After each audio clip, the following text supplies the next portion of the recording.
आणि विचारलं त्याला, सांग तुझा देव कुठं आहे? तो म्हणू लागला, माझा देव सर्व ठिकाणी आहे. मग या खांबामध्ये आहे का? खांबापाशी नेलो, म्हणे तिच्यातही आहे. आणि जसं हिरण्यकश्यप त्याच्यातून आवाज गुरगुर आवाज निघत होता आणि गदेचा एक प्रहार त्या खांबावर केला.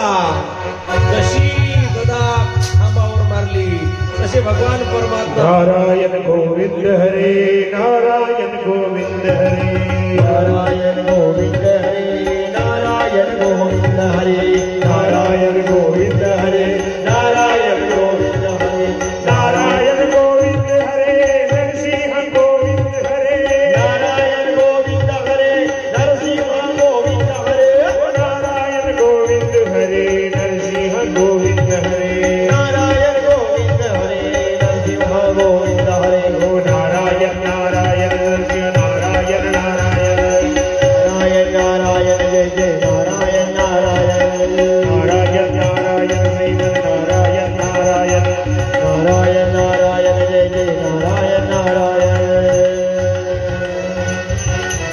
नृसिंह भगवान परमात्मा खांब्यामधून बाहेर आले. जसे आले तसे दोघांचं युद्ध झालं, हिरण्यकश्यपूचं आणि नरसिंह भगवंताचं. नरसिंह भगवान परमात्मा त्याला खाली पाडतात, आपल्या मांडीवर घेतात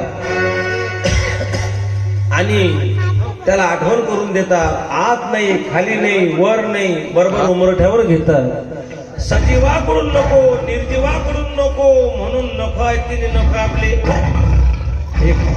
कापले तर वाळतात. कापताना त्रास होत नाही. हे सजीवही नाहीत, निर्जीव नाहीत म्हणून आपले नखाने त्याच्या पोटामध्ये नख खुपसतात आणि नख खुपसल्यानंतर महाराज हिरण्यकश्यपूचा पोट फाडतात. गोपाल कृष्ण भगवान की जय.